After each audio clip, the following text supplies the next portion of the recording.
Pilipinas, magandang araw po sa inyo, ka-coffee. Sige, diretso na tayo sa ating talakayan. May nasupalpal.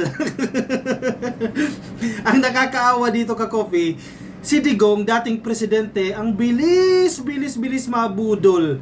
Feeling ko ngayon, yung mga nag-feed ng mali-maling impormasyon kay Digong, ngayon sinasabon. Paano napaso si Digong? Nagpakalat na naman ng fake news at ang masaklap dyan, dati kang presidente at mabilis kang mabudol ng fake news. May pinapakalat kasi sila, nag-circulate yan kahapon, pero nung isang araw pa, ka-coffee, pinapalabas nila na marami daw pong bakante doon sa 2025 budget, at ang sinasabi nila, yung mga bakante na yan, susulatan daw yan para maging paraan makakupit o makapagnakaw daw po itong gobyerno. Yan yung mga assumptions nila, mga fake news. Hala kayo, nakakahiya kayo. Akala ko ba naman matatalino kayo dyan? Anyari sa inyo? Napasok kayo ngayon. Paano kayo paniniwalaan ng tao? Paano kayo susuportahan ng tao? Ganyan ang diskarte ninyo. Fake news ang ipapakalat ninyo para pumanig sa inyo ang simpatya ng taong bayan. Una, nagsalita na ang Malacanang dyan. Si Lucas Bersamin nagsalita na, si Secretary Lucas Bersamin. Ngayon si PBBM nagsalita na din. So palpal kayo ngayon. Nagsalita na si PBBM, hindi na pwedeng ikonsente yung fake news ninyo. Basahin ko na lang, ka-coffee, itong statement na ito ng presidente patungkol po sa pinapakalat na fake news nitong mga DDS. Marami din naman mga DDS na uto-uto. Hala, share. Naniniwala sila na totoo yung sinasabi nitong congressman ito dyan sa Davao, ka-coffee. Ungab, ano pangalan niya? Tungab, ano ba? Basta yung taga Davao. Si Digong nabudol. It's a lie. Isa po yang kasinungalingan, sabi ng presidente. Mariing pinabulaanan ni President Bongbong Marcos ang umano'y blankong alokasyon sa 2025 national budget. Una, common sense. Dumaan yan sa DBM. Sa DBM pa lang, sa huhusay ng mga tao dyan, nabusisi na yan. Dumaan yan sa Kongreso, dumaan yan sa House of Representatives at Senado, ka-coffee, yung composition ng Kongreso. Na-review ng BICAM yan. At bago pirmahan ng presidente yan, napakaraming abogado ang bubusisi niyan. Magbabasa niyan bago pirmahan ng presidente. Tingin nyo sa presidente, eng-eng? Tingin nyo sa mga tao sa DBM, sa Congress, eng-eng? Hindi nila mapapansin yung mga bakante na yan. Siguro ito ang speculation ko. Tama tayo sa ating unang hinala. Mukhang hindi updated yung hawak nilang kopya. Either hindi updated o ginawa o peke lang. Gawa-gawa lang nila yung kopya na yan para makuha yung simpatya ng taong bayan. Fake news. Huwag ganyan. People are saying na it is 4,000 pages. Paano namin bubusisiin yan? Titingnan namin isa-isa. Mayroon namang kopya na available sa website ng DBM. O check nyo. Tingnan ninyo. Huwag nyo nang busisiin isa-isa. Hanapin nyo yung sinasabi nila na blank check sa ad ng Pangulo. Bakit may blank check dyan? Ay, nakakatawa kayo sa ka-fake newsan ninyo, ka-coffee. Kasunod ito ng pahayag ni dating Pangulong Rodrigo Duterte na may mga blanco umanong item na nilagdaan ang budget ng Pangulo. Anya, masasabing invalid ito at falsification of law na maituturing na isang criminal action. Wow! Si Digong, Sir, sino na naman nag-feed sa'yo ng mali-maling impormasyon? Magpahinga na lang kasi, nabuhay pa kasi ito Imbis na nananahimik na naman, muling nagising na naman tong si Digong. Nag-iingay na naman, nagpapakalat na naman ng fake news at kung ano-ano na naman po ang mga pinapalabas. Basahin natin itong sinasabi ng presidente. He is lying. Sapul. Digong, mga fanatic ni Digong, sabi ni PBBM, he is lying. Nagsisinungaling siya. Nagsisinungaling si Duterte. Malinaw na nagsisinungaling. Si PBBM, sabi niya, he is a former president. He knows that you cannot pass GAA or General Appropriations Act with a blank page. Sapul. Correct. Common sense yan Hindi niyo ba naisip yan? Pinahamak niyo si Tatay Digong ninyo. Kung sino man yung nag-feed ng impormasyon na yan kay Digong, pinahamak niyo siya. Ito naman si Digong, nabudol. Siguro dahil matanda na, hindi na makapag-isip ng maayos, dahil sa kanyang memory o sa kanyang health, hindi na nakakapag-isip ng mainam. Nakumbinsi naman. Oh, sabi ni PBBM, dati kang presidente, alam mo yan, na hindi mo pwedeng pirmahan yan at gawing batas yan na mayroong blankong page. Ano? Nakalimutan nyo yan? He is lying. Uy, inulit oh, he is lying oh. He is lying because he knows perfectly well that it does not ever happen. Alam na alam mo, Digong, na hindi pa nangyayari yan at hindi mangyayari yan, sabi ng presidente. Sa kasaysayan ng buong Pilipinas, hindi pinapayagan na magkaroon ng item ang GAA nang hindi nakalagay kung ano ang project at ano yung gastos o pondo. So, it is a lie, sabi ni PBBM. Correct! Common sense. Sa tingin nyo maglalagay dyan o maglagay tayo ng 1 billion. Para saan yung 1 billion? Wala lang, bakante lang. Kasi baka maisipan ni PBBM. O sulatan niya, o ito para sa pamasko. Pamaskong handog. Hindi ganoon. Ano ba yan? Nasaan ang kukote ninyo? Matatalino kayo dyan. Ba't nagpapabudol kayo dyan? Tingin ninyo ganyan kaeng-eng ang presidente? Ganyan kaeng-eng ang Senado? Ganyan kaeng-eng ang DBM? At sa mga professional na nagsusuri ng budget? Palulusutin nila ng basta-basta yan? Definitely hindi. Naisahan kayo, maling impormasyon na nakarating sa inyo. Feeling ko yung congressman na yan, si Ongab, sinasabon ngayon ni Digong yan. Sa isip-isip niya, ikaw pinahamak mo ako. Hindi mo ginawa yung complete staff work mo. Ayan. Wala na. Sirang-sira na kayo. Kaka-fake news ninyo. Maghintay kasi kayo. Tumigil kasi kayo sa kaka-fake news nyo. Tingnan nyo nangyayari sa inyo. Oh, mas masakit itong sinasabi ni Lucas Bersamin. O, hindi kayo lulusot kay Bersamin dyan sa husay nito ni Bersamin. O, basahin natin ano sinasabi ni Bersamin. Statement from the Office of the Executive Secretary.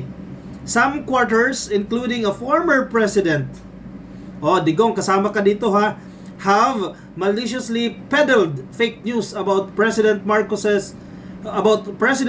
having signed the GAA of 2025 with certain parts of the enactment purposely left blank to enable the administration to simply fill in the amounts like in a blank check.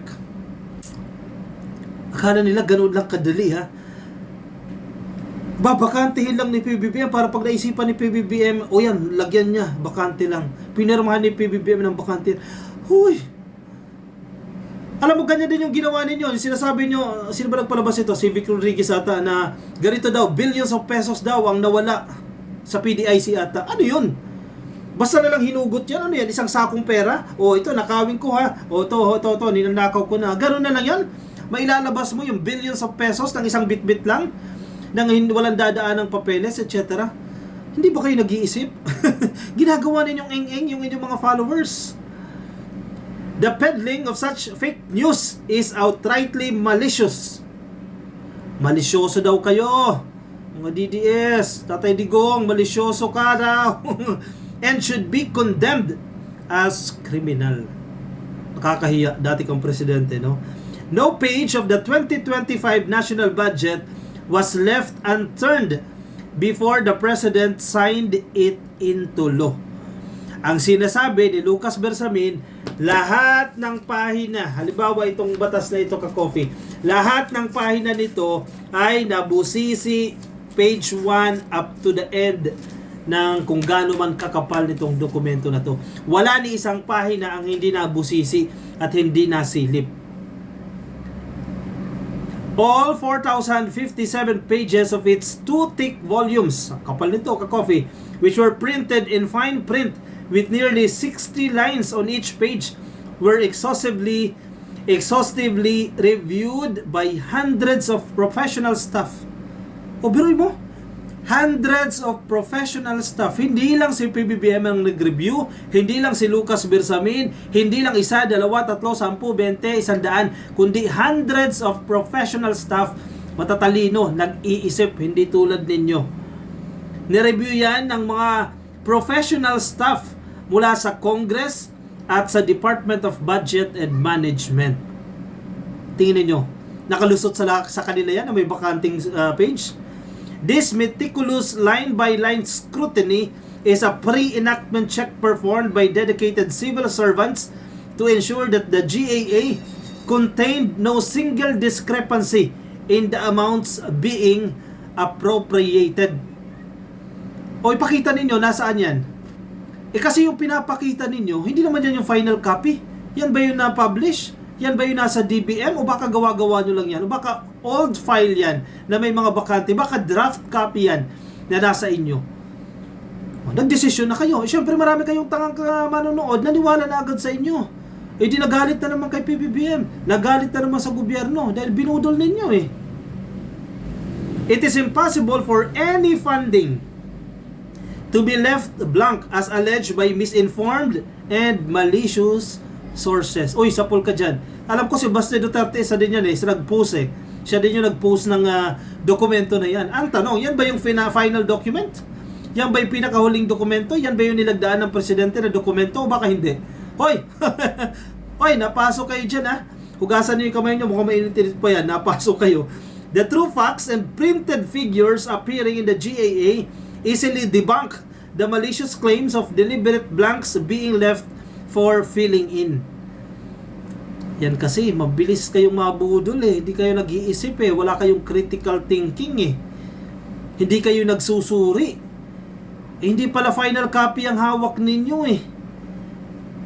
Anyone who conducts the same rigorous examination of the 2025 national budget which the public can view on the DBM website. O yan, check nyo.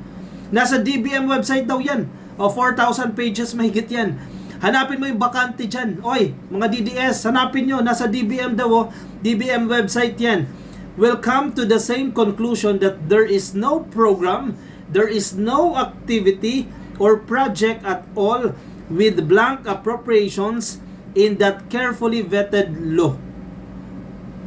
Wala ni isang bakante doon na proyekto na sakala kung may maisipan na si PBBM na ilagay, doon lang ilalagay.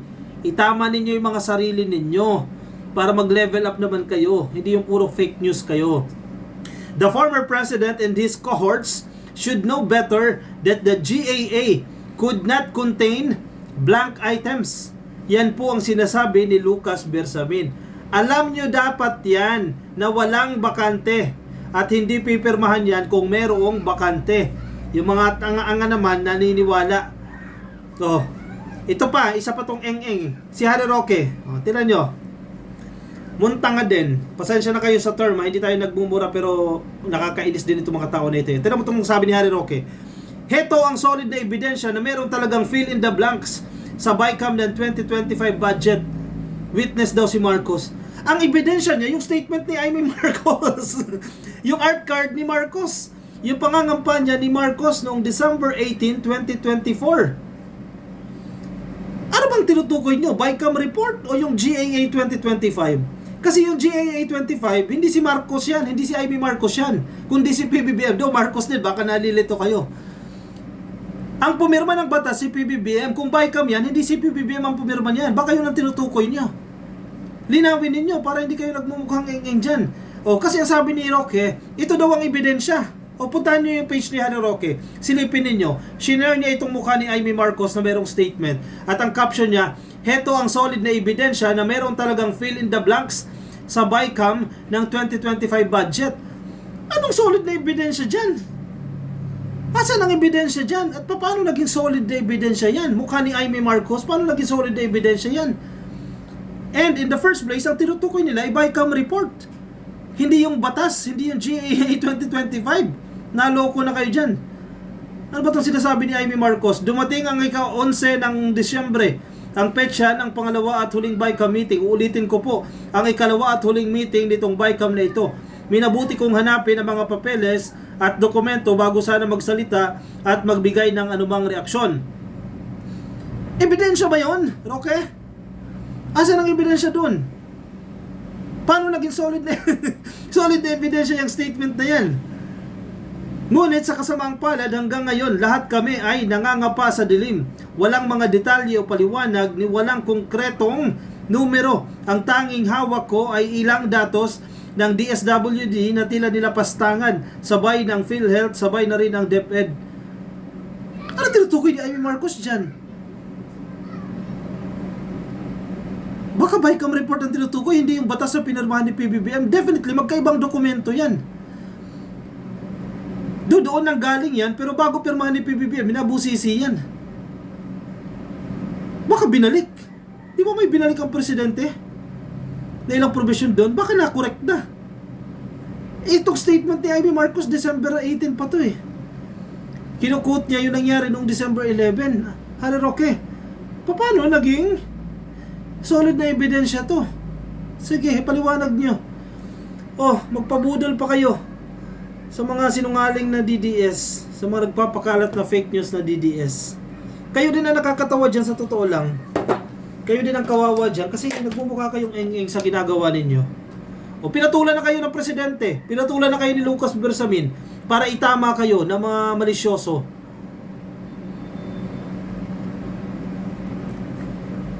Di ba? Kakatawa kayo dyan. Ay, nako.